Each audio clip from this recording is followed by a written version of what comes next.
Bonjour, peuple de Dieu. Donc, nous allons vous entretenir aujourd'hui sur une thématique qui est vraiment d'actualité dans les lieux dits chrétiens. Je préfère dire ça, dits chrétiens. Et cette thématique a un rapport avec les malédictions ancestrales, avec les autels familiaux. Et selon cette fausse doctrine, parce que je préfère être clair avec vous dès le début, c'est une fausse doctrine. Amen. Il est dit que même quand on est chrétien, on peut hériter des malédictions familiales. Et vous allez voir dans ces assemblées, on va passer du temps dans des combats spirituels pour couper les liens, pour renverser les autels familiaux, délivrer de manière presque éternelle des soi-disant chrétiens. Donc aujourd'hui, en tant que prédicateur de l'évangile de Christ, nous faisons cette vidéo-là pour vous délivrer de cette fausse doctrine. Donc, quels sont les passages qui sont souvent pris? Il y en a une multitude. Ah, vous pouvez nous préciser encore en commentaire d'autres passages, comme ça on pourra vous éclairer davantage ou faire une vidéo suite. Donc, on va s'appuyer sur deux passages qui sont souvent pris. Exode chapitre 20 au verset 5 et l'autre ce sera Nombre 14 au verset 18. Donc, on va commencer par Exode chapitre 20 au verset 5. Il est écrit dans Exode chapitre 20, verset 5, Tu ne te prosterneras point devant elles, et tu ne les serviras point. Car moi, l'Éternel ton Dieu, je suis un Dieu jaloux, qui punit l'iniquité des pères sur les enfants jusqu'à la 3e et la 4e génération de ceux qui me haïssent. Donc, vous voyez ici qu'ils vont prendre comme prétexte ce passage biblique-là. C'est le prétexte, pourquoi? Parce qu'ils vont le tirer hors de son contexte et l'utiliser pour faire toute une fausse doctrine. C'est pourquoi on commencera par le remettre dans son contexte tout à l'heure. Mais allons-y d'abord lire l'autre verset qui prend aussi, Nombre 14, verset 18. Nombre chapitre 14, verset 18. L'Éternel est lent à la colère et riche en bonté. Il pardonne l'iniquité et la rébellion. Mais il ne tient point le coupable pour innocent, et il punit l'iniquité des pères sur les enfants jusqu'à la 3e et la 4e génération. Voilà. Vous voyez ici, on prend ces deux passages et bien d'autres pour bâtir toute une fausse doctrine et attacher les enfants de Dieu qui sont embrigadés et leur faire des délivrances interminables, renverser des autels familiaux, alors que dans la doctrine, il y a des choses plus importantes. Donc, on vous détourne de la vérité pour vous emmener dans le chemin de l'erreur. Et c'est cela l'apostasie. C'est une des vidéos qu'on a aussi faites. Nous vous invitons à aller consulter ces vidéos-là. Voilà, donc déjà, le travail le plus simple, ça c'est un conseil que je vous donne. Un conseil en tant que prédicateur, lorsqu'on vous donne un extrait de la Bible, mettez-le toujours dans le contexte. Si vous êtes paresseux, lisez même le verset précédent et le verset suivant. Mais comme je sais que vous n'êtes pas paresseux, vous êtes attaché à la parole, lisez même tout le chapitre. Vous serez planté par rapport au contexte. Vous n'avez pas besoin d'être un prédicateur pour comprendre déjà la forfaiture. Et déjà, si on repart à Exode 20, je vous invite à lire juste même la suite. Exode 20, verset 5. Lisez juste la suite, le verset 6. On va lire rapidement. Exode 20 de 5 à 6. Tu ne te prosterneras point devant elles, et tu ne les serviras point. Car moi, l'Éternel, ton Dieu, je suis un Dieu jaloux, qui punit l'iniquité des pères sur les enfants jusqu'à la 3e et la 4e génération de ceux qui me haïssent, et qui fait miséricorde jusqu'en 1000 générations à ceux qui m'aiment et qui gardent mes commandements. Vous voyez ici, rien que le contexte, là, vous comprenez que c'est ceux qui le haïssent. Ceux qui haïssent l'Éternel, c'est ceux qui rejettent ses commandements, Amen. Qui violent ses commandements et qui sont dans le contexte, mais c'était dans l'idolâtrie. Parce que ici, Exode 20, de 1 à 17, nous sommes là dans les commandements du Seigneur, les 10 commandements. Et le premier commandement, je suis l'Éternel, ton Dieu. C'est-à-dire que le Seigneur parle au peuple israélite d'avoir un Dieu unique. Amen. Et plus bas, vous allez voir, il va parler de l'idolâtrie. Et ce sont ces idolâtres-là qui violent les commandements de Dieu que le Seigneur haït et qu'il est autant pour moi. Et maintenant, cette haine-là va descendre à la génération, aux générations suivantes qui vont persévérer dans cette idolâtrie-là. Mais ceux qui vont au verset 6, on peut relire le verset 6. Verset 6, oui. Et qui fait miséricorde. Il fait miséricorde, c'est-à-dire qu'il pardonne. Jusqu'en 1000 générations. 1000 générations. Là-bas, on disait 3e, 4e génération, mais ici, c'est 1000 générations. En réalité, lorsqu'on rentre dans un langage biblique, c'est éternellement. À qui? À ceux qui m'aiment. Voilà. Et qui gardent mes commandements. Ceux qui aiment et gardent les commandements du Seigneur, ce sont ceux qui ont cru en sa parole, ceux qui marchent selon la doctrine. Amen. Donc rien que le contexte là, on pouvait s'arrêter là. Vous comprenez ici que ça ne concerne pas de génération en génération.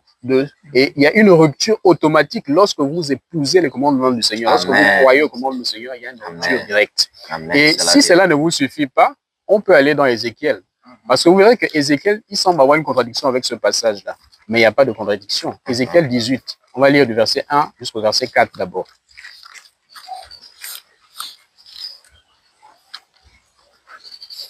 Ézéchiel chapitre 18, du verset 1 jusqu'au verset 4. La parole de l'Éternel me fut adressée en ces mots. Pourquoi dites-vous ce proverbe dans le pays d'Israël? Donc c'est le Seigneur qui parle ici à travers le prophète Ézéchiel. Donc pourquoi y a-t-il ce proverbe en Israël? Parce qu'en Israël, il y avait un proverbe qui circulait dans le peuple israélite. Ce proverbe-là ne vient pas de la parole de Dieu. Que disait ce proverbe? Ce proverbe disait, les pères ont mangé des raisins verts et les dents des enfants ont été agacées. Donc, vous voyez ici, ce proverbe-là, ce proverbe-là, il n'y a pas besoin de beaucoup de connaissances pour l'interpréter ici. C'est-à-dire que ce que font les pères va réjaillir sur les enfants parce qu'ils ont mangé des raisins. S'il y a par exemple une certaine aigreur, ça va se ressentir sur les enfants. Donc, ils vont hériter des fautes des pères. Donc, ça, c'est un proverbe populaire dans le peuple israélite. La suite. Verset 3. Je suis vivant, dit le Seigneur l'Éternel. Comprenez maintenant la position du Seigneur. Vous n'aurez plus lieu de dire ce proverbe en Israël. Voici, toutes les âmes sont à moi. L'âme du Fils comme l'âme du Père. L'une et l'autre sont à moi. L'âme qui pêche, c'est celle qui mourra. Voilà, l'âme qui pêche, c'est celle qui mourra. Ça, c'est le Seigneur qui parle clairement. Et il n'est pas en contradiction avec Exode 20. Je vous ai bien expliqué dans le contexte. C'est-à-dire que ce sont ceux qui haïssent le Seigneur, ceux qui sont dans l'iniquité, dans la transgression de la loi, c'est ceux-là qui mourront. Ce sont ceux-là qui sont sous la malédiction. Mais celui qui se retire de ce péché, qui s'attache au commandement du Seigneur, il ne peut pas mourir parce que son père a mangé les raisins, comme disait ce proverbe-là, qui est en fait une fable. Et ce sont des fables aussi que ces faux hommes de Dieu vous entretiennent avec des fabulations, des fables qui vous éloignent de la doctrine. Donc, comprenez qu'ici, que Ézéchiel n'est pas en contradiction avec Exode. Ici, Ézéchiel vient tout simplement expliquer Exode. Et si on va aussi à Nombre 14, vous comprenez ici que dans Nombre 14, dans le contexte, c'est lorsque les Israélites ont envoyé des espions pour explorer la terre qui était promise aux élus, au peuple israélite. Mais dans cette exploration-là, il y a des rapports négatifs qui viendront de ces espions-là. Et il y aura deux personnes qui vont faire un rapport positif. C'est Josué et Caleb. Ces deux personnes vont faire un rapport positif. Et le Seigneur va s'enflammer contre le peuple de Dieu qui n'avait pas de foi, qui ne croyait pas à sa toute puissance.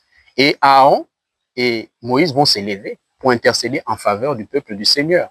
Et là, le Seigneur va appliquer sa parole. Parce que lors de cette génération-là, quels sont ceux qui vont mourir dans le désert? C'est la génération de ceux qui ont péché, ceux qui ont eu l'incrédulité. Mais il va être excepté, il y aura une exception par rapport à Josué et Caleb, qui ont fait un rapport positif. Et là, ça accomplit, en fait, ça va dans le même sens que Ézéchiel 18, de 1 à 4, que nous avons lu là-bas. Et vous allez voir que, concrètement, les enfants israélites qui sont issus de ceux qui étaient incrédules, qui étaient dans le désert, ils ont été sauvés, ils sont entrés à Canaan. Et Josué et Caleb, qui sont attachés au Seigneur, ils ont été exceptés de cette génération incrédule-là. On va lire Nombre 14, on va aller même directement au verset 30, je pense, 30 à 31. Nombre 14, je vous invite à lire Nombre 14 en entier pour bien comprendre le contexte que j'ai expliqué. Mais lisons du verset 30 jusqu'au verset 31. Il est écrit dans Nombre 14, 30 à 31. Vous n'entrerez point dans le pays que j'avais juré de vous faire habiter, excepté Caleb, fils de Jephuné, et Josué, fils de Nun. Voilà. Donc, eux, ils ont été acceptés. Pourquoi? Parce qu'ils sont attachés à la parole du Seigneur. Ils avaient foi au Seigneur, donc ils étaient acceptés de cette génération qui était attachée à l'idolâtrie. Parce qu'il faut comprendre, c'est que les Israélites étaient un peu idolâtres. Avant même de rencontrer le Seigneur, vous pouvez lire ça dans Josué 24, verset 2. Ils avaient des idoles avant de s'attacher au Seigneur. C'était un peuple idolâtre. Et Abraham, les pères d'Abraham, c'était des idolâtres. Et Josué a été confronté à cette situation-là. Parce que cette idolâtrie, les Juifs l'ont continué. Même avant Josué, dans la traversée du désert, les Juifs avaient toujours des idoles. Et Étienne en témoigne. On peut lire ça rapidement dans Acte 7, à partir du verset 40, en descendant. On va prendre ça rapidement. Actes des Apôtres, chapitre 7, à partir du verset 40. En disant à Aaron, fais-nous des dieux qui marchent devant nous, car ce Moïse qui nous a fait sortir du pays d'Égypte, nous ne savons ce qu'il est devenu. Bon, ça fait référence à Exode 32, lorsqu'ils vont bâtir cette idole-là dans le désert, croyant que Moïse était mort. Vous voyez, si c'était un peuple idolâtre. Et la suite dit quoi? Verset 41. Et en ces jours-là, ils firent un veau, ils offrirent un sacrifice à l'idole et se réjouirent de l'œuvre de leurs mains. Voilà, continuons. Alors Dieu se détourna et les livra au culte de l'armée du ciel. Voilà. Selon qu'il est écrit dans le livre des prophètes, m'avez-vous offert des victimes et des sacrifices pendant 40 ans au désert, maison d'Israël? Vous avez porté la tente de Moloch et l'étoile du Dieu enfant. On est au verset combien? 43. Voilà, vous pouvez lire la suite. Hein? Donc, continuez à consulter les Écritures. Ici, nous vous donnons les extraits pour avoir cette culture biblique. La lisez vraiment tout le chapitre en entier. Vous verrez que c'était un peuple qui était idolâtre. Et c'est pourquoi on parlait d'une punition de génération en génération. Mais quelle génération? C'est la génération. Si la génération suivante s'attache toujours à l'idolâtrie, la malédiction là, ça les poursuivra toujours. D'accord? Donc là, c'est biblique. Mais si de cette génération, il y en a qui se détachent de ces pratiques-là, eux, ils n'héritent pas de cette malédiction-là. Et on va aller vers la fin pour voir l'exemple, parce qu'il y a des peuples qui étaient même plus, qui avaient une malédiction plus grande. Parce que Israël, c'est un peuple béni. Il y avait juste ces quelques rebelles-là qu'on mentionne. Mais il y avait des peuples sur lesquels Dieu avait prononcé des malédictions plus violentes. On va lire le passage, c'est dans Deutéronome 23. On va lire à partir du verset 3. Ces peuples-là, c'est le peuple ammonite, mais on va se concentrer sur les Moabites. Il y avait une malédiction sur ces peuples-là. Une malédiction qui était générationnelle. Donc, on va lire donc Deutéronome 23 à partir du verset 3, verset 3. Deutéronome chapitre 23 par le verset 3. L'ammonite et le moabite n'entreront point dans l'assemblée de l'Éternel. Vous voyez ici, ils n'entreront point dans l'assemblée de l'Éternel. Donc, lorsqu'il s'agissait de parler du Dieu que nous adorons, l'ammonite et le moabite étaient exclus. La suite dit quoi? Même à la 10e génération et à perpétuité. Là-bas, on disait 3e, 4e génération, on a Exode 20. Mais là, c'est plus dur. À la 10e génération. Mais encore plus dur, à perpétuité, ça veut dire éternellement. Dans l'assemblée, en fait, dans le siècle présent, c'est l'Église, si on veut faire une comparaison. Mais dans l'Ancienne Alliance, ils étaient maudits. Mais ça se poursuivait jusqu'à maintenant. Puisqu'on dit 10 générations et plus loin à perpétuité. Donc, si on s'appuie sur cette portion des Écritures, on va développer une fausse doctrine pour dire que lorsqu'on est moabite, on est maudit éternellement. Il y a un hôtel familial qui est sur un hôtel qui est en rapport avec cette nation-là, ils sont maudits éternellement. Mais je vais vous prendre l'histoire d'une moabite que vous connaissez très bien. Alléluia. On va prendre ça dans Ruth. Ruth, on va lire au chapitre 2, au verset 2, pour voir que c'était une moabite. Pour ceux qui connaissent bien les Écritures, ils savent qui est Ruth. Voilà, mais peut-être vous avez oublié que c'est une moabite. On va vous le rappeler dans Ruth chapitre 2 au verset 2. Ruth chapitre 2 verset 2. Ruth, la Moabite, dit à Naomi. Voilà, on dit Ruth ici, la Moabite, dit à Naomi. Naomi, c'est en fait sa belle-mère. Parce que Naomi avait des enfants qui sont mariés à des étrangers, notamment des Moabites. Et elle va perdre ses enfants. Et après, elle va leur dire que non, en réalité, moi, je suis déjà d'un certain âge, je ne pourrais pas avoir d'autres enfants. Vous pouvez retourner et chercher à réorganiser votre vie. Donc ici, il s'agit de cette Ruth-là qui est une Moabite, qui était donc la belle-fille de Naomi. Donc on voit ici, c'est une Moabite. Si on se conforme à ceux qui baptisent des doctrines sur un seul verset, on peut dire, Ruth, c'est une maudite. C'est une maudite. C'est une maudite. Voilà. On ne peut rien attendre d'elle. Voilà, donc. Et maintenant, vous allez voir la confession que Ruth a faite, parce qu'on quand on lui a proposé de retourner à son peuple. Parce que Naomi va lui proposer de retourner à son peuple, parce qu'elle n'avait plus rien à lui donner. Maintenant, on va repartir dans Ruth chapitre 1, on va lire au verset 16. Cette confession-là que va faire Ruth, qui est vraiment extraordinaire. Oui. Ruth chapitre 1, verset 16. Ruth répondit, ne me presse pas de te laisser, de retourner loin de toi. Où tu iras, j'irai. Où tu iras, j'irai. Ça, c'est ce que Ruth dit à Naomi. On continue. Où tu demeureras, je demeurerai. Quelle déclaration d'amour. Continuons. Ton peuple sera mon peuple. Ton peuple sera mon peuple. Le peuple en question, c'est Israël. Oui. Et ton Dieu sera mon Dieu. Et le Dieu, c'est le Dieu que nous adorons. Ici, c'est une conversion en réalité. Si on met ça à l'échelle de l'Église, c'est une conversion. C'est une déclaration qui vient du fond de son cœur. Donc, elle va tout laisser. Elle va aller vers l'inconnu. Parce qu'en réalité, il n'y avait plus d'hommes pour elle. Ruth avait certainement de projets. Mais nous croyons que Ruth est une élue. Elle s'est attachée au peuple israélite. Mais pour ceux qui disent que c'est une maudite, Et ils vont se dire que non, mais il n'y aura rien de bon qui va sortir de là. Pourquoi même une maudite comme ça s'attache à Israël? Mais je vous dis que Ruth est dans la généalogie de Jésus-Christ, Alléluia. notre Seigneur et notre Sauveur. On va lire ça rapidement dans Matthieu 5, Matthieu 1 au verset 5. Parce que Ruth fait partie de la généalogie du Christ. Ruth est une ancêtre de David. David, lequel est né le Christ. Voilà, donc, duquel est né le Christ en tant pour moi. Donc, on va aller dans Matthieu 1, verset 5. Matthieu 1, verset 5. Salmon engendra Boaz de Rahab. Boaz engendra Obed de Ruth. Voyez un peu. Boaz engendra Obed de Ruth. Et si vous descendez la généalogie, vous allez voir que je vous invite à lire tout le chapitre. Vous voyez que Jésus-Christ est descendu de là. C'est ça, généalogie d'ailleurs. Voilà, c'est la généalogie du Christ. Donc, vous allez voir ici que si on se confond, on va dire que les Moabites sont maudits. Donc, on va dire que dans la généalogie du Christ, il y a des maudits à l'intérieur. Non, pas du tout. Parce que Ruth s'est soustrait de cette malédiction-là en s'attachant au peuple israélite. Parce que ce qu'elle a dit là, par révélation, c'est une conversion que Ruth a faite.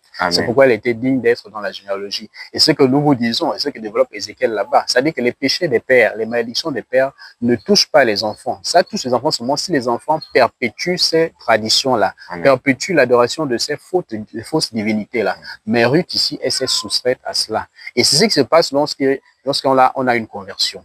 Parce que la conversion, c'est naître d'eau et naître d'esprit. Alléluia. Et cela est expliqué par Ézéchiel, dans Ézéchiel 36, verset 25 jusqu'au verset 27. Mais on va mettre un accent particulier au verset 25. Vous allez voir un petit détail qui se passe dans la conversion. Alléluia. Ézéchiel 36, à partir du verset 25, dit quoi?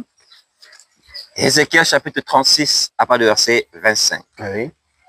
Je répandrai sur vous une eau pure. Je répandrai sur vous une eau pure. L'eau en question, là, c'est la parole de Dieu, de 32, verset 2. D'accord? Jean 15, verset 3. C'est la purification, c'est la parole de Dieu. Selon même Jacques 1, verset 18. L'eau en question, c'est la parole de Dieu. Amen. Continuons.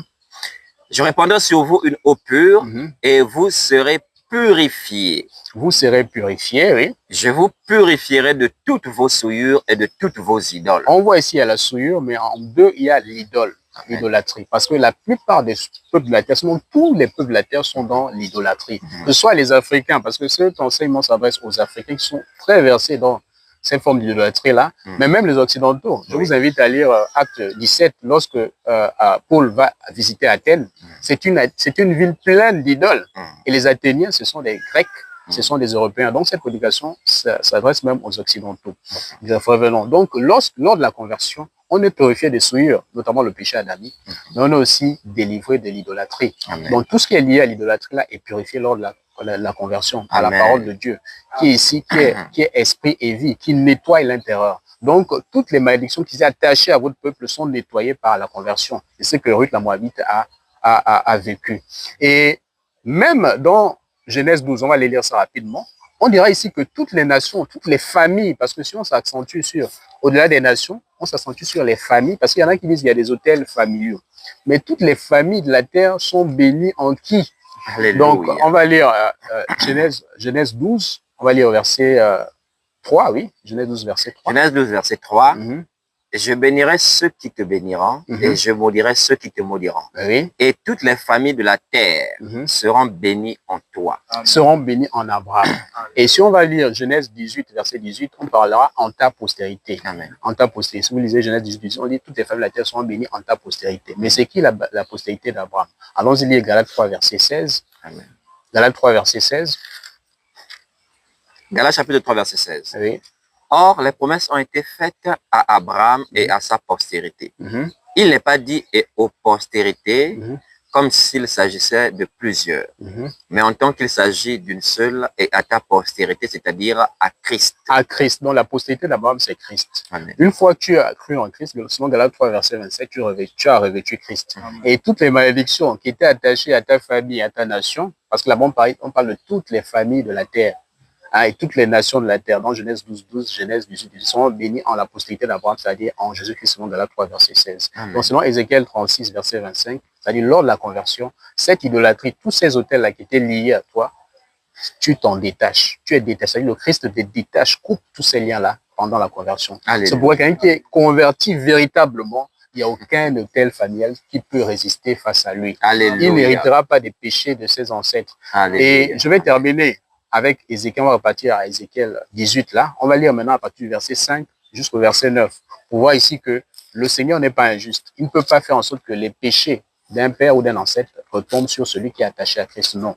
Si tu laisses accès au diable, parce que le problème c'est de laisser accès au diable, selon Éphésiens 4, verset 26 jusqu'au verset 27. C'est lorsque tu laisses des ouvertures, tu vas encore t'attacher à l'idolâtrie, tu es attaché à ces fausses doctrines-là, aux traditions de tes pères, là tu laisses un accès, là ces malédictions-là peuvent toucher ta chair. C'est clair. Voilà. Mais si tu es attaché à la parole, à la véritable parole pure, ça ne peut pas résister. Amen. Et c'est ce que dit Ézéchiel. Allons-y, Ézéchiel 18, disons à partir du verset 5. Ézéchiel chapitre 18, à partir du verset 5. L'homme qui est juste, qui pratique la droiture et la justice, qui ne mange pas sur les montagnes et ne lève pas les yeux vers les idoles. Ceux qui mangent sur les montagnes, ceux qui mangent, parce que les montagnes, ça peut être un hôtel qu'on établit. Ceux qui vont et faites ce qu'ils appellent la fausse doctrine, la fausse fête qu'on appelle la fête des morts, la Toussaint, tout ça, c'est de l'idolâtrie. C'est-à-dire vous allez prendre des assiettes, vous allez déposer sur la tombe, vous allez manger, parler avec les morts, tout ça. Ça, c'est l'idolâtrie. Donc, on dit ceux qui mangent sur les montagnes, là, c'est aussi ceux qui pratiquent ces choses-là. Continue, mon frère. De la maison d'Israël, qui ne déshonore pas la femme de son prochain et ne s'approche pas d'une femme pendant son impureté, qui n'opprime personne, qui rend au débiteur son gage, qui ne commet point de rapine, qui donne son pain à celui qui a faim et couvre d'un vêtement celui qui est nu, qui ne prête pas à intérêt et ne tire point d'usure, qui détourne sa main de l'iniquité et juge selon la vérité entre un homme et un autre, qui suit mes lois et observe mes ordonnances en agissant avec fidélité. Celui-là est juste, il vivra, dit le Seigneur l'Éternel. Ouais, un peu. Donc, celui qui est attaché au commandement du Seigneur, là, c'est surtout en rapport avec la loi, l'ancienne alliance. Celui qui pratique cela, il n'est pas touché par la malédiction qui était évoquée dans Ézéchiel 18, de 1 à 4, là, et 1 à 3, là. Maintenant, continuons.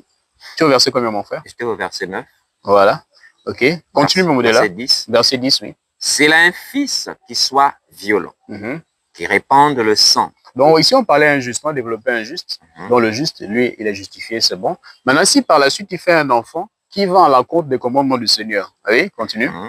Pour commettre quelque chose de semblable, si ce fils n'imite en rien la conduite de son père, s'il mange sur les montagnes, s'il déshonore la femme de son prochain, s'il opprime le malheureux et l'indigent, s'il commet des rapines, s'il ne rend pas le gage, s'il lève les yeux vers les idoles et fait des abominations, s'il prête à intérêt et tire une usure, ce fils-là vivrait, il ne vivra pas. Il a commis toutes ces abominations, qu'il meure, que son sang retombe sur lui. Voilà. Donc, vous voyez ici que même s'il y a eu un père qui était juste, mais si son enfant par la suite est dans l'injustice, lui va recevoir sa malédiction propre.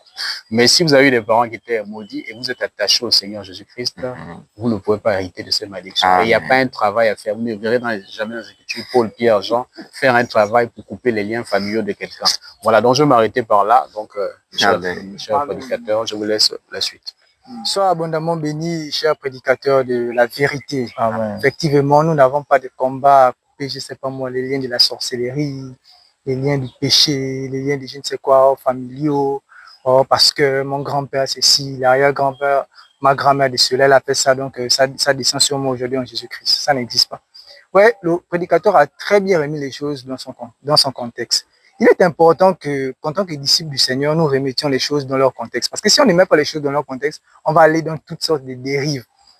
J'aimerais qu'on réalise le Exode chapitre 20, verset 5. Ça m'a rappelé quelque chose. Ça m'a rappelé quelqu'un qui m'a pris ce passage pour me dire quelque chose. Vous allez voir. Exode 20, le verset 5. Chapitre 20, le verset 5. Oui. Il est écrit, tu ne te prosterneras point devant elle. Oui, tu ne te prosterneras point devant elle. Et tu ne les serviras point. Et tu ne les serviras point, oui. Car moi, l'Éternel ton Dieu, je suis un Dieu jaloux. Voilà, donc c'est quelqu'un qui ne croit pas aux Écritures, il ne croit pas en la Bible et tout le reste. Il veut me démontrer que la Bible se contredit. Il me dit, dans Exode chapitre 20, verset 5, Dieu dit, je suis un Dieu jaloux. Maintenant, allons-y, il me dit, alors maintenant, il y a un autre passage. Allons-y lire, mes frères, l'autre passage en question. Galates chapitre 5. Galates chapitre 5, on va lire de 19, on va s'arrêter à 20. Galates chapitre 5, à partir du verset 19 Oui. jusqu'au verset 20. Mhm. Or, Mhm. les œuvres de la chair sont manifestes. L'apôtre Paul présente les œuvres de la chair. Il dit elles sont manifestes, oui. Ce sont Ce l'impudicité, sont l'impudicité, l'impureté, l'impurité, la dissolution, oui, l'idolâtrie, l'idolâtrie, la magie, la magie, les inimitiés, les inimitiés, les querelles, les querelles, les jalousies, les jalousies. Il me dit, ah, mais votre Dieu là, votre Bible là, c'est compté. Votre Dieu là, il ne sait pas ce qu'il veut finalement. Lui-même, il est jaloux. Il est juste chapitre 20, verset 5. Moi, l'éternel Dieu, c'est un Dieu jaloux. Maintenant, lui, il interdit les autres d'être jaloux dans Galates chapitre 5. Vous voyez? Vous voyez les dérives des personnes qui ne comprennent rien des Écritures. Allons-y, lire le verset 21. On va voir ce qui arrive à de telles personnes, donc la jalousie notamment. on n'a pas fini le verset 20. Les animosités, les disputes, les divisions, les sectes. Verset 21. Oui, mon frère. L'envie, l'ivrognerie, les excès de table et les choses semblables. Oui. Je vous dis d'avance, comme je l'ai déjà dit, Oui. que ceux qui commettent de telles choses n'hériteront point le royaume de Ceux Dieu. qui commettent des titres, vous voyez, votre Dieu, c'est-à-dire que nous, il nous interdit d'être jaloux, mais lui-même, il est jaloux. Donc, il est dans la confusion. C'est important de remettre chaque chose à sa place. Vous devez savoir que ce qui est interdit dans Galates chapitre 5 n'a rien à voir avec ce qui se passe dans Exode chapitre 20. Dans Exode chapitre 20, c'est Dieu qui est le créateur. Amen. Et Dieu manifeste sa jalousie en tant que créateur, parce que c'est lui qui nous a créés. Et Dieu, pour nous avoir créés, ne peut pas accepter que nous, ces créatures, nous puissions adorer notre Dieu. Amen. Vous comprenez? Parce que nous sommes ces créatures. Nous ne pouvons pas adorer notre Dieu. Donc, il est normal et il est correct que c'est lui qui nous a créés, c'est lui notre créateur, il soit jaloux. Tu ne peux pas dire que non, comment Dieu va dire qu'il est jaloux, nous interdit. C'est que Dieu nous interdit, c'est la jalousie par rapport à nous, les créatures. Entre nous, créatures, tu ne peux pas avoir la jalousie entre ton semblable. Mais le créateur qui est Dieu, Dieu peut manifester la jalousie si et seulement si nous, créatures, on adore quelqu'un d'autre. Et cette jalousie-là n'a jamais été interdite. Vous voyez, la jalousie du Seigneur n'a jamais été interdite. On va prendre ce même Paul. Ce même Paul qui a parlé de jalousie ici, qui dit que la suite, donc à la chapitre 5, c'est ça, n'hériteront pour le royaume des cieux. Mais on va aller ce même Paul s'il n'avait pas une jalousie de Dieu en lui. 2 Corinthiens chapitre 11, le verset 2. 2 Corinthiens, le chapitre 11, le verset 2, oui. Il est écrit, car je suis jaloux de vous. Mais ce n'est pas le même Paul qui écrit dans Galates chapitre 5. Là. Il disait que la jalousie, ceux qui commettent de telles choses n'hériteront pour le royaume de Dieu. Mais en 2 Corinthiens chapitre 11, il dit encore, je suis jaloux de vous, mais de quelle jalousie? D'une jalousie de Dieu. D'une jalousie de Dieu, vous voyez? Amen. Parce que je vous ai fiancé à un seul époux pour vous présenter à Christ comme une vierge pure. Voilà, vous voyez. Donc, quelqu'un qui prend Exode chapitre 20 et puis prend Galates chapitre 5, il peut se dire qu'il y a confusion, bien il y a contradiction, etc. S'il ne lit pas les choses dans son contexte. Vous voyez, la jalousie de Dieu n'a jamais été interdite. Moi, ici, je peux manifester la jalousie de Dieu. Quelqu'un qui se détourne de l'évangile, qui se détourne du véritable Dieu, qui adore des fausses doctrines, qui croit en des fausses doctrines, qui met des choses en pratique qui ne sont pas conformes. Ayant en moi la jalousie de Dieu, je peux manifester cela. Mais je ne dois pas manifester la jalousie humaine, la jalousie païenne, la jalousie des hommes envers mon semblable. Vous voyez, c'est ce qui est interdit dans Galates chapitre 5. Donc, il n'y a pas de contradiction. C'est pourquoi vous devez apprendre à mettre les choses à leur place. Alors, j'aimerais faire comprendre quelque chose. Ceux qui croient en, je ne sais pas moi, les malédictions familiales, les hôtels, oh non, dans ma lignée, c'est toujours comme ça, on est maudit, cette malédiction va forcément descendre sur moi, je te dis quel que soit ce que je vais faire, ce sera toujours comme ça. Vous devez arrêter de croire de telles choses. Vous devez arrêter de faire cela. Parce que vous devez savoir quelque chose. Il y a 2 naissances que vous devez savoir. Il y a la naissance physique et il y a la naissance en la foi. J'aimerais qu'on lise ce passage. Psaume chapitre 51, le verset 7. Psaume 51, verset 7. Le psaume chapitre 51, le verset 7. Oui.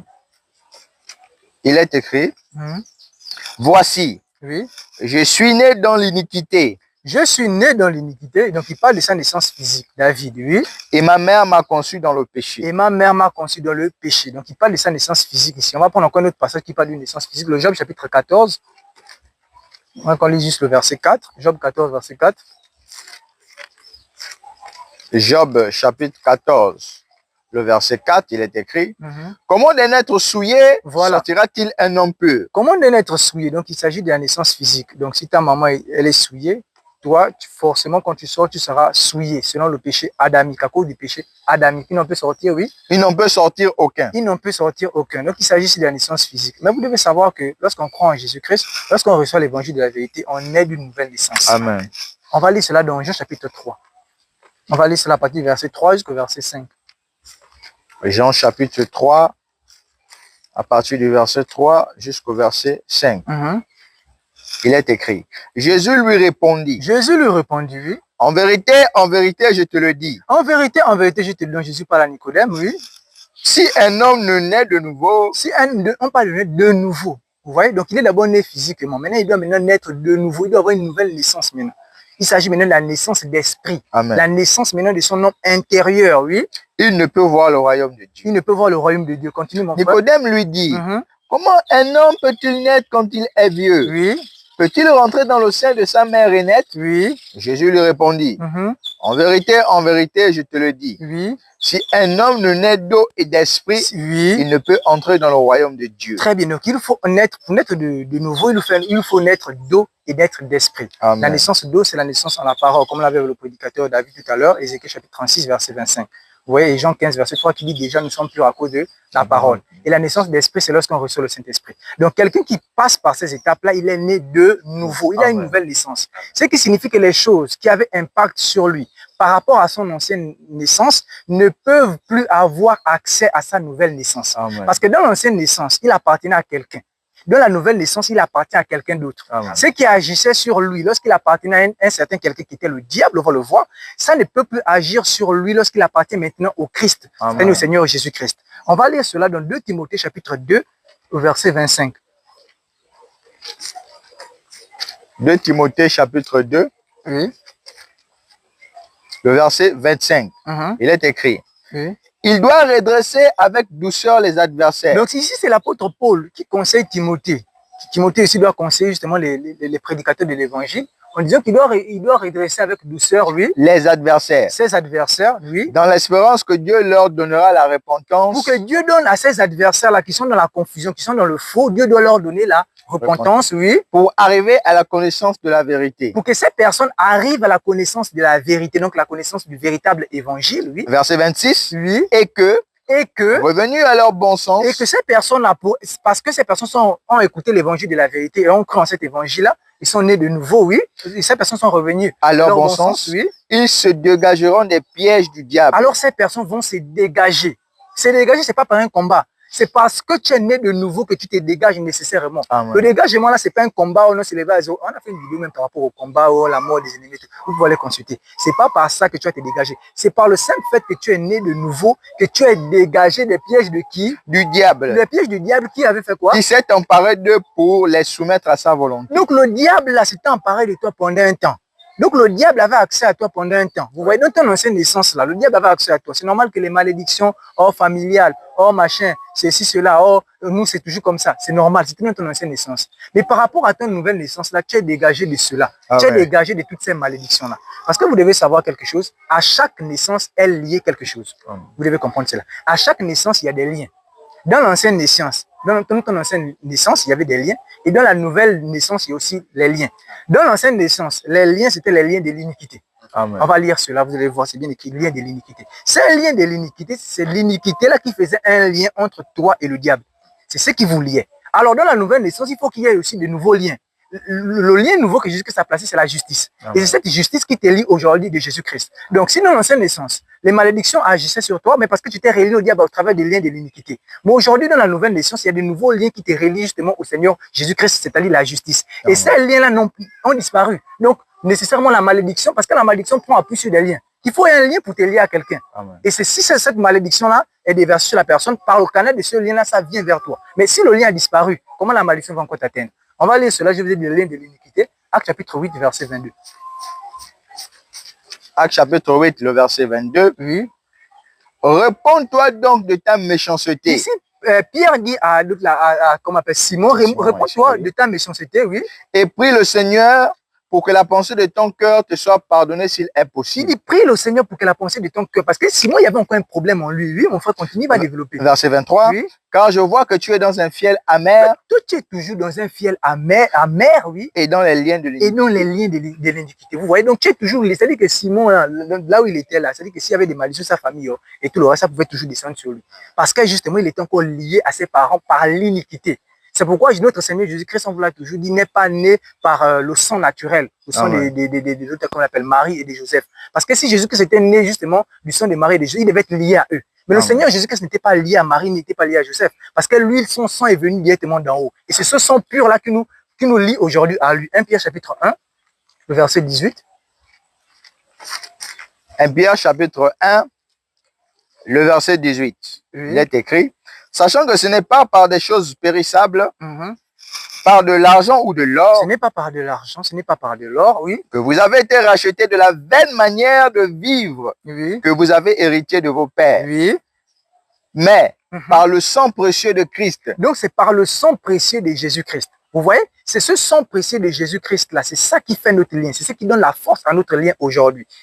Autrefois, on était du sang des papas, des mamans, etc. Mais dans la nouvelle naissance, c'est pas obtenu par le sang des papas, le sang des mamans. Dans la nouvelle naissance, le sang pour la nouvelle naissance, c'est le sang de Jésus-Christ. Vous voyez? Et ce sang de Jésus-Christ, c'est ce qui nous lie directement à lui. Ce sang-là est plus fort que l'ancien sang. C'est fort que le sang que moi j'ai dans mes veines là. Ce sang-là ne représente rien par rapport au sang qui me lie avec Jésus-Christ. Parce que le sang qui me lie avec Jésus-Christ, c'est son sang précieux. Plus précieux que le sang des taureaux et des boucs. Vous voyez? J'aimerais qu'on lise également Ephésiens chapitre 4.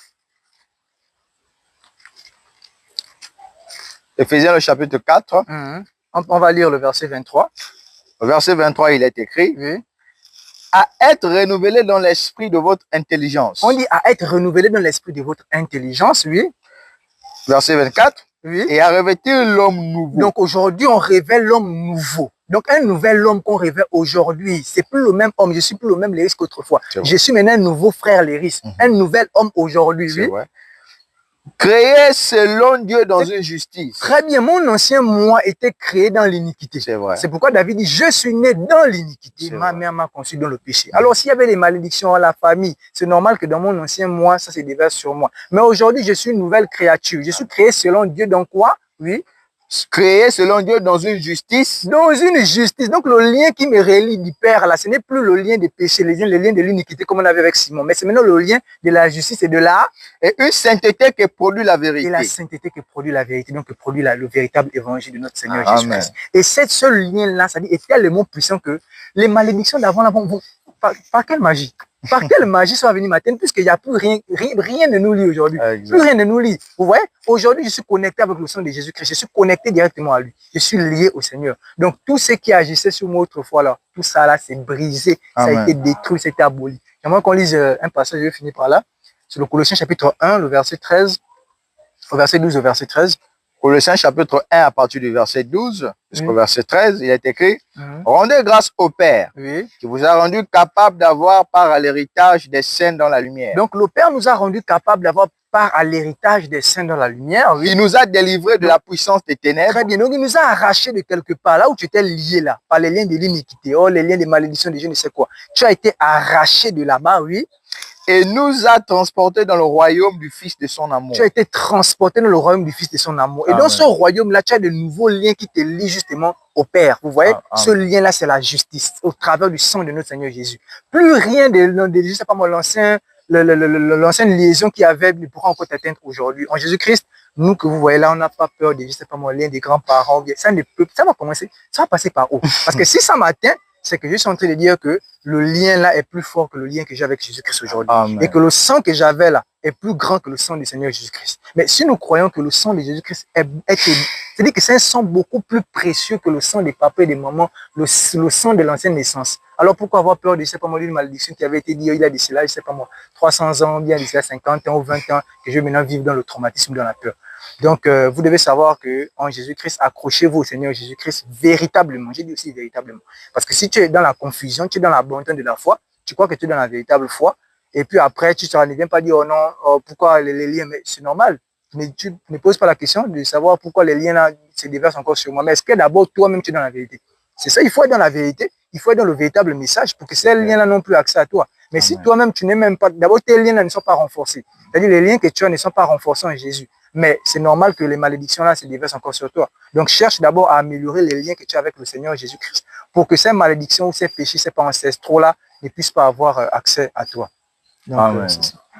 Amen, mes bien-aimés frères prédicateurs, que le Seigneur vous bénisse puissamment pour toutes ces vérités qui sont déversées.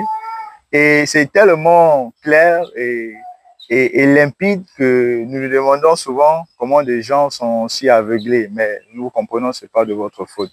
Les frères l'ont aussi bien expliqué en prenant Exode 25 qui est tordu et Nombre 14.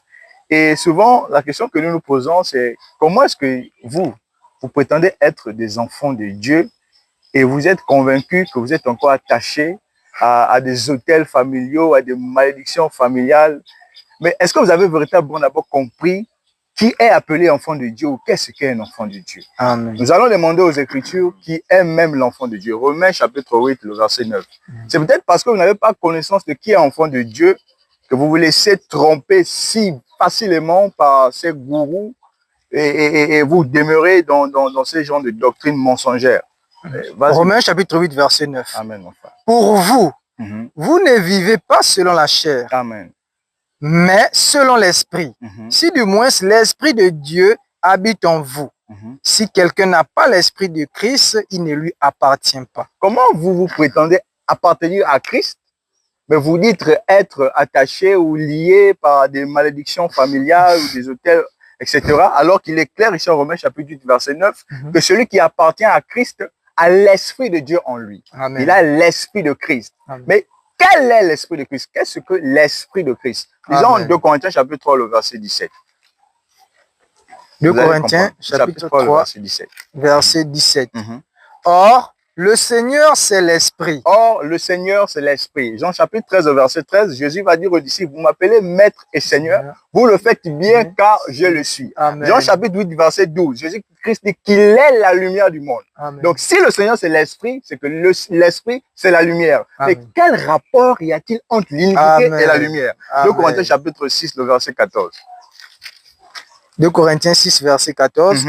Ne vous mettez pas avec les infidèles sous un joug étranger. Amen. Car quel rapport y a-t-il entre la justice et l'iniquité? Quel rapport y a-t-il entre la justice et l'iniquité? Amen. Ou qu'y a-t-il de commun entre la lumière et les ténèbres? Il n'y a aucun lien entre la lumière et les ténèbres. Mais Amen. si vous vous réclamez être des enfants de Dieu, ça veut dire que l'Esprit de Dieu est scellé en vous. Mais comment est-ce que vous allez encore dire que vous êtes sur des liens, je ne sais pas, des ténèbres ou des hôtels familiaux? Non, mais ça n'a même pas de sens. Et les frères l'ont si bien expliqué, qu'il y a la naissance dans la chair, il y a la naissance dans l'esprit. Le Seigneur l'esprit, dans le chapitre 3, le frère l'expliqué, 3, verset 5, même verset 6, il l'explique très bien. Ce qui est né de la chair est né de la chair, et ce qui est né de l'esprit est né de l'esprit. On ne peut pas dire être chrétien, avoir été scellé de l'esprit de Dieu et être encore en même temps lié à des entités ténébreuses, je sais pas, des liens ou des temples, je ne sais pas quoi, familiaux. Il faut vous dépouiller ça. C'est un enseignement qui est archi faux, comme l'ont dit mes bien-aimés frères. Et pour moi, nous vous appelons à votre bon sens. Comme on l'a toujours dit, les frères l'ont rappelé. Beaucoup se sont aujourd'hui détournés de la foi. Allez d'ailleurs consulter notre enseignement sur l'apostasie, pour se laisser entraîner par des doctrines des séducteurs, des doctrines des démons. Aujourd'hui, des gens sont fatigués. Ils ont comme l'impression que servir Jésus-Christ est devenu un fardeau. Mais non, c'est parce qu'on vous a enseigné un autre Jésus-Christ. On va passer du temps dans des combats éternels. Il faut couper les liens familiaux. Il faut chasser les hôtels familiaux. On ne sait plus et les gens sont comme fatigués. On se dit, est-ce que servir Christ est devenu aujourd'hui un fardeau où on va faire des combats tout le temps? Mais comment un enfant de Dieu, c'est toi qu'on va tous les jours délivrer, tous les jours délivrer. On va tout te chasser des démons, on va tout te couper les liens familiaux. Mais où est la place du Saint-Esprit alors dans ton cœur? Amen. Ça veut dire que tu n'as jamais reçu le Saint-Esprit, clairement visible. Donc, je veux m'arrêter par là parce que tout était clairement dit et clair que je vais laisser mon frère aller encore davantage approfondir le sujet. Soyez bénis. Oh, gloire soit rendue à Dieu. Que le Seigneur nous bénisse encore nous tous. Et vous aussi qui nous écoutez, soyez puissamment bénis au nom du Seigneur. Amen. Vous connaîtrez la vérité et la vérité vous affranchira. Et nous savons que les élus sont déjà libérés par la parole qu'ils écoutent. Amen. En écoutant mes frères, il y a plusieurs passages qui résonnent de mon esprit. Et parmi ces passages, nous allons d'abord prendre Osée 4, verset 6, que vous avez certainement déjà entendu parler, plusieurs parmi vous. Osée chapitre 4, verset 6. Osée chapitre 4, verset 6 dit ceci. Mon peuple est détruit parce qu'il lui manque la connaissance. Mon peuple est détruit parce qu'il lui manque la connaissance. Votre problème aujourd'hui, c'est le manque de la connaissance. C'est-à-dire que vous n'êtes pas bien enseigné par rapport à la sainte doctrine. Et voilà pourquoi vous êtes enfermé dans cette doctrine de démon.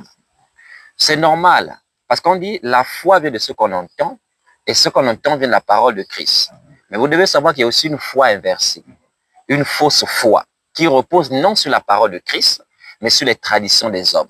sur la fausse doctrine. Ce qui fait qu'à force d'entendre à chaque fois qu'un chrétien peut être lié, qu'il y a des malédictions qu'il faut briser, à force d'entendre ce type de prédication, vous y mettez votre foi et c'est cette réalité-là que vous vivez à chaque fois. C'est pourquoi cette délivrance-là, votre vie est ainsi tourmentée et vous avez fait de l'église, qui aimait, parce que toutes ne sont pas l'église du Seigneur, vous avez fait de la vie en Christ, du chemin de Jésus comme une prison aujourd'hui. Et les gens sont devenus méfiants les uns des autres. Ils sont tout le temps dans la peur, dans l'inquiétude, alors que l'Écriture nous enseigne à vivre avec assurance, avec foi. Parce que la victoire qui triomphe du monde, c'est notre foi. Allons-y lire cela dans 1 Jean chapitre 5, verset 4. 1 Jean 1 Jean chapitre 5, verset 4. Chapitre 5, verset 4 dit ceci. Parce que tout ce qui est né de Dieu, tout ce qui est né de Dieu, oui, triomphe du monde. Et le prédicateur Léris a déjà expliqué comment on est de Dieu. On est de Dieu par la parole de la vérité qui est la naissance d'eau et par le baptême du Saint-Esprit. Pas vos fausses sanctions, que vous pensez que c'est le Saint-Esprit. Oui, parce que ce qui est né de Dieu, tout ce qui est né de Dieu, triomphe du monde. Oui. Et la victoire qui triomphe du monde, c'est notre foi. La victoire qui triomphe du monde, c'est notre foi. Donc, lorsque tu entends l'évangile, la vérité, et que tu y crois, tu mets ta foi en cela, tu reçois la victoire sur toute chose par rapport au monde. Amen. Tu reçois la victoire sur le péché. Tu reçois la victoire sur ces malédictions-là. En Christ, aujourd'hui, tu es béni. Voyons cela, Éphésiens chapitre 1, verset 3. Comment quelqu'un qui a Jésus va dire qu'il est maudit, il hérite des malédictions de son père? Éphésiens chapitre 1, verset 3. Éphésiens, c'est parce que leur manque la connaissance. 1, oui, verset 3 dit ceci. Béni soit Dieu, le Père de notre Seigneur Jésus-Christ, oui, qui nous a bénis de toutes sortes de bénédictions spirituelles dans les lieux célestes en Christ. Qui nous a bénis de toutes sortes de bénédictions spirituelles dans les lieux célestes en Christ. Donc, nous sommes bénis de toutes sortes de bénédictions. Amen. Oh. Nous sommes des bénis, mes frères. C'est-à-dire que même dans la faim, je suis béni. Amen. Dans l'abondance. Prenons l'apôtre Paul, Philippiens chapitre 4. Donc, il pense que donc quand tu as des moments un peu difficiles que tu traverses dans la vie, donc c'est ce qui explique que tu es rattaché à une alliance dans votre famille, à un hôtel qui crie. Laissez-moi ça. Philippiens chapitre 4, à partir du verset 11, que dit Paul? Philippiens 4, à partir du verset 11. Oui. Ce n'est pas en vue de mes besoins que je dis cela, car j'ai appris à être content de l'état où je me trouve. Il a appris à être content, il n'a pas commencé à accuser le grand-père ou je ne sais qui, c'est quelqu'un certainement qui a adressé un hôtel contre moi, qui crie contre moi. Il dit il a appris à être content de l'état où il se trouve. Oui. Je sais vivre dans l'humiliation. Il sait vivre dans l'humiliation, parce qu'on peut connaître aussi des humiliations sous le soleil, oui. Et je sais vivre dans l'abondance. Il sait vivre aussi dans l'abondance, oui. En tout et partout. En tout et partout. Oui. J'ai appris à être rassasié, oui, et à avoir faim. Donc, quand nous sommes rassasiés, nous sommes bénis. Même quand on éprouve la faim, nous sommes toujours bénis. On ne dit pas qu'il y a un hôtel qui crie contre moi, je ne sais pas quel oncle, où il faut chercher à briser, où on va faire des veillées. Comme Paul s'est trouvé dans l'humiliation, est-ce qu'il cherche à faire des veillées pour briser des liens familiaux? Ça, c'est la fausseté. Quelqu'un qui est lié à Christ, qui appartient à Christ, comment est-ce qu'il peut être lié au monde? La victoire qui triomphe du monde, c'est notre foi. Donc, vous avez besoin d'être enseigné parce que vous ne l'êtes pas encore. Vous avez besoin de recevoir le renouvellement de l'intelligence en écoutant des enseignements purs. Cette eau pure dont le prophète Ézéchiel a parlé, qui va vous purifier de toutes vos souillures et de toutes ces faussetés que vous écoutez aujourd'hui. Vous voyez, c'est ce qui leur manque. Ils n'ont pas la connaissance aujourd'hui. Et c'est pourquoi ils croient à de telles choses. Vous voyez? Et comme dit Job chapitre 3, verset 25, si on peut regarder cela, ils craignent tellement des choses, ils craignent tellement les sorciers, la famille, ils craignent tellement la mort, ils craignent tellement. Job 3, verset 25. Job 3, verset 25. Oui. Ce que je crains, c'est ce qui m'arrive. C'est ce qui m'arrive. Ce que je redoute, c'est ce qui m'atteint. C'est normal que ces malheurs-là, c'est normal que ces sorciers-là triomphent sur vous, triomphent de vous, parce que vous les craignez. Ce que je crains, c'est ce qui m'arrive. Nous, on ne craint que le Seigneur. Amen. On va craindre sur quelle base? On va craindre sur pouvoirs. Mais vous avez tellement peur, vous voyez le cafard, le sang de Jésus, vous sursautez, vous menez une vie de paranoïa. Et c'est ce qui vous arrive. Voilà pourquoi vous devez recevoir la véritable connaissance pour vous sortir de cette prison-là. Et tu sauras que même quand tu trébuches, même quand tu es dans la famille, quand même un malheur, parce que nous allons enlever le psaume chapitre 34, verset 20. Le malheur atteint souvent le juste. Donc le juste aussi, le malheur peut lui arriver, oui. Mais l'Éternel l'en délivre toujours. J'aimerais vous pousser parce que beaucoup lisent, ils ne savent pas ce qu'on appelle méditer. Méditer, c'est s'attarder sur les mots poser des questions pour en saisir vraiment le sens profond. On a le malheur qui atteint souvent le juste. Donc, on a le malheur, on a l'éternel. Le malheur peut atteindre un juste. Ça ne fait pas de lui un maudit. Il reste toujours juste même quand le malheur l'atteint. Amen. Maintenant, il faut travailler avec ces deux mots-là. On dit le malheur atteint souvent. Il faut souligner souvent. Maintenant, on dit l'éternel fait quoi? L'éternel en délivre toujours. Vous voyez? On dit pas le malheur atteint toujours le juste, mais souvent. Mais pour ceux qui ont la délivrance que Dieu accorde, quelles que soient les situations difficiles, Dieu délivre toujours. Car il dit, je ne t'abandonnerai point, je ne te délaisserai point. Alors écoutez l'apôtre Paul, 2 Corinthiens chapitre 4. Ils ont besoin d'être enseignés. 2 Corinthiens chapitre 4, verset 8. 2 Corinthiens, chapitre 4, au verset 8, dit ceci. Nous sommes pressés de toute manière. Nous sommes pressés de toute manière parce qu'il ouais, dans la vie, il y a des enseignements qui n'ont pas la loi de la rotation des saisons. Toutes les saisons ne sont pas les mêmes sous le soleil. Il y a des moments où tu traverses, c'est compliqué comme saison. Mais garde espérance parce qu'une meilleure saison arrivera. Maintenant ici, l'apôtre Paul fait comprendre qu'il y a un moment où on peut être pressé de toute manière. C'est-à-dire que le problème vient de partir. Pressé de toute manière. Mais qu'est-ce qu'il dit? Faut pas devenir paranoïa. Qu'est-ce qu'on dit?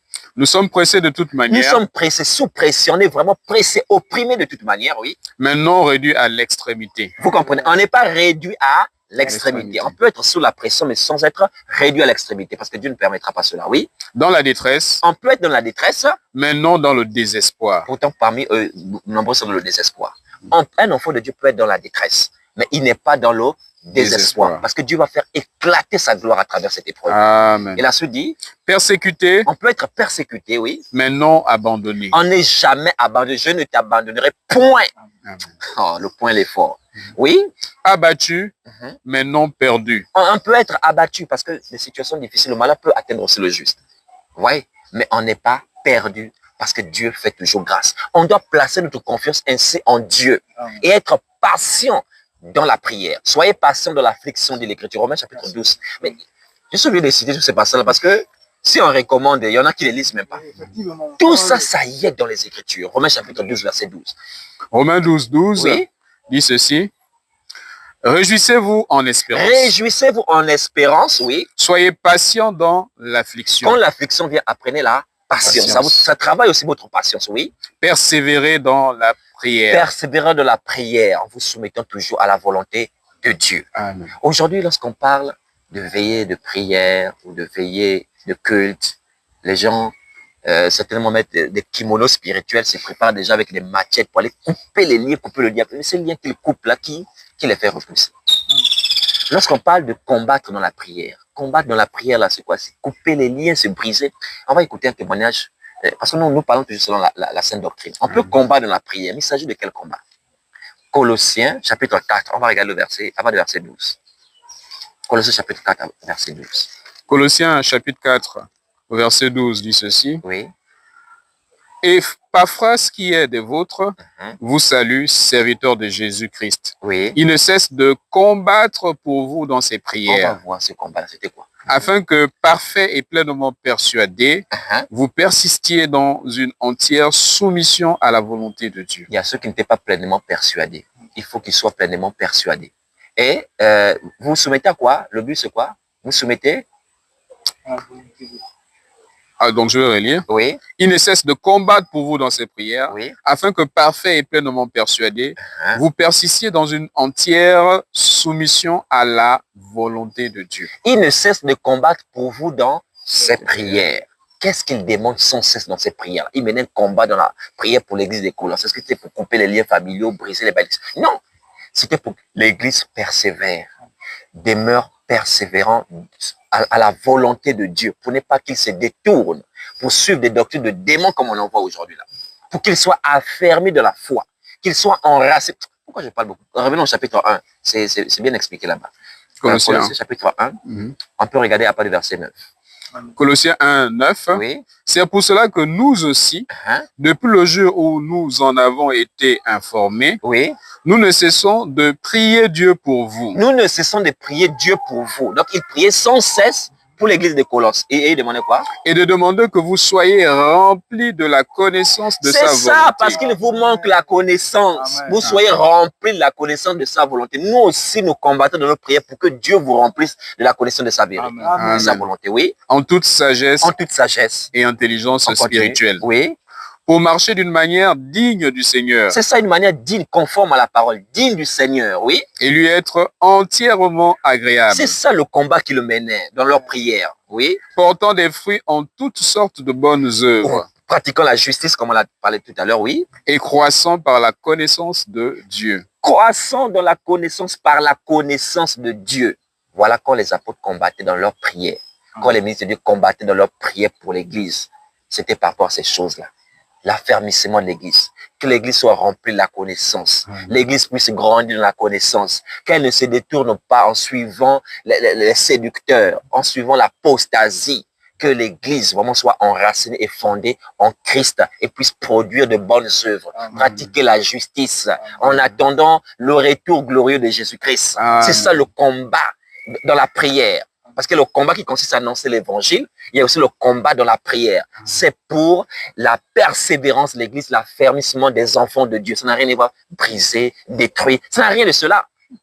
C'est pourquoi, quand ils veulent établir leur doctrine de démon, ils aiment à s'appuyer sur les textes de l'Ancienne Alliance. Vous voyez, déjà, le volume le plus important de la Bible, c'est ce qu'on appelle l'Ancien Testament.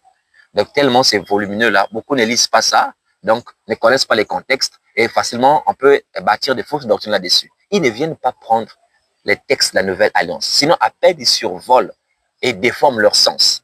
Parce que si vous lisez attentivement la Nouvelle Alliance, parce que la Nouvelle Alliance a été inaugurée par le sang de Christ, vous ne verrez nulle part ces histoires qu'on entend aujourd'hui. Ils bâtissent leur doctrine majoritairement sur les textes qu'on appelle Ancien Testament.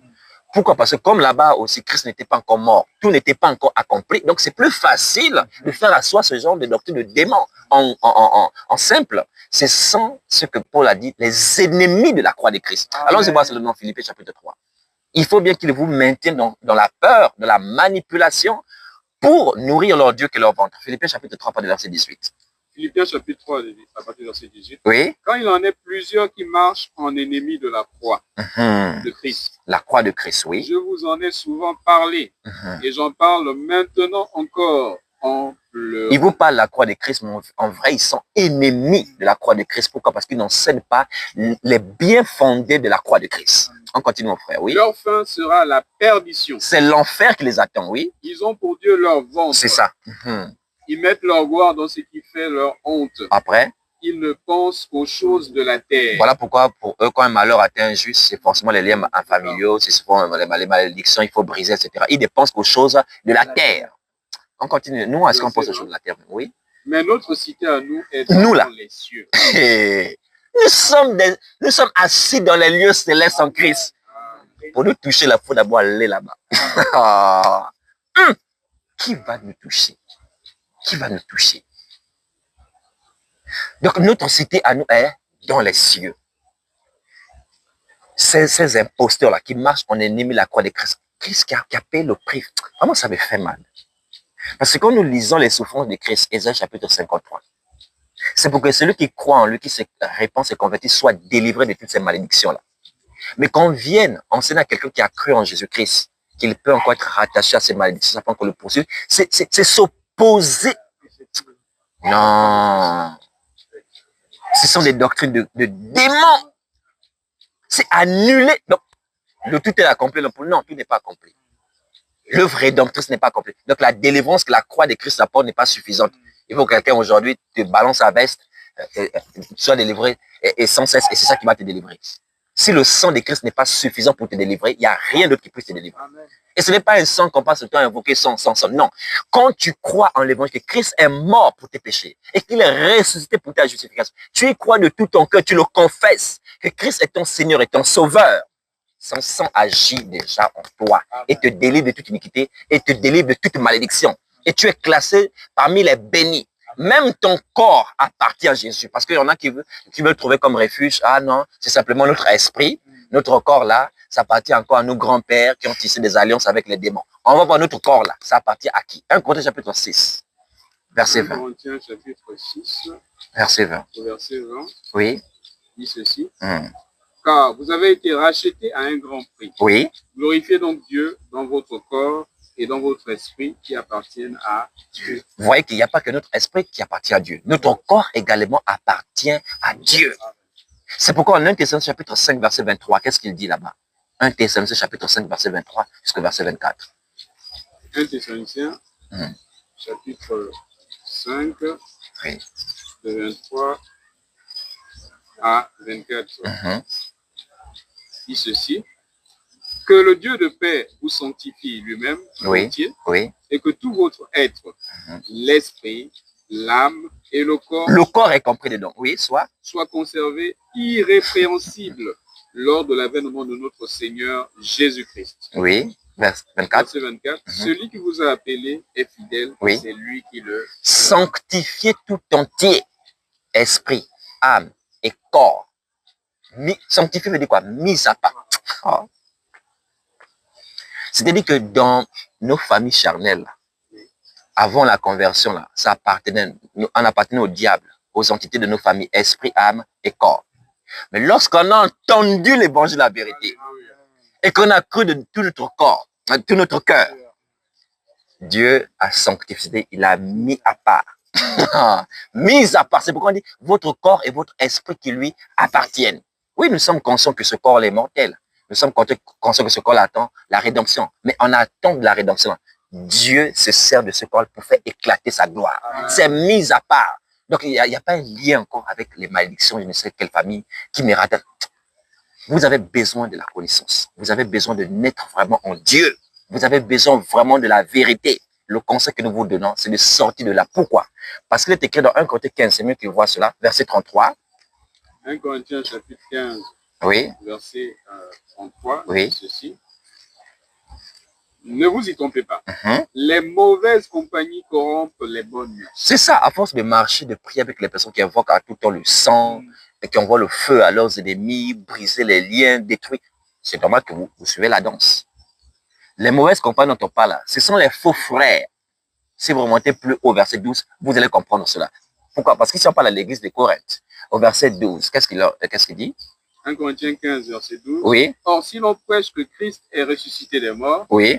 Comment quelques-uns parmi vous disent-ils qu'il n'y a point de résurrection? Quelques-uns parmi vous disent qu'il n'y a pas de résurrection de mort. Donc, ces mauvaises compagnies-là, c'est quelques-uns parmi eux. Pourquoi on est même remonté au verset 12? La suite confirme ça. Revenons à 33. On va laisser couler. Verset 33. Oui, on va jusqu'à 36. Ne vous y trompez pas. Les mauvaises compagnies corrompent les bonnes mœurs. Oui, on continue. Et revenez à vous. Revenez à vous-même, oui. Comme il est convenable et ne péchez point. Car quelques-uns ne connaissent pas Dieu. Car quelques-uns ne connaissent point Dieu, oui. Je le dis à votre honte. Nous le disons à votre honte. Ils sont nombreux là qui pensent connaître Dieu, mais qui ne le connaissent pas. Parce qu'ils ne connaissent pas sa parole. Ils sont loin de la parole, la vérité. Et c'est pourquoi, arrêtons-nous à ce niveau, c'est mieux. Donc, les mauvaises compagnies font quoi? Corrompent les bonnes mœurs. C'est pourquoi nous vous disons, il n'y a pas de lien entre la lumière et les ténèbres. Vous ne pouvez pas dire être fils de la lumière et vous mêler avec les personnes qui sont dans les ténèbres. Vous allez faire quelle prière ensemble? Pendant que toi, tu es en train de prier pour que Dieu t'affermisse dans la foi, pour que Dieu accomplisse sa volonté dans ta vie, pour que Dieu te fasse connaître ton don spirituel, pour le mettre au service des autres, qu'il puisse te perfectionner en lui. Un autre là-bas de prier pour que Dieu puisse détruire le sorcier qui attache son mariage. L'autre là-bas, Seigneur Jésus. Un autre là-bas de prier pour que toutes les malédictions, tous les hôtels de sa famille soient anéantis. Vous allez prier quoi ensemble? Les mauvaises compagnies corrompent les bonnes mœurs. Donc nous vous invitons à vous retirer selon ce que dit la Sainte Doctrine de telles personnes et de persévérer avec ceux qui invoquent le Seigneur d'un cœur pur. Nous arrêtons à là.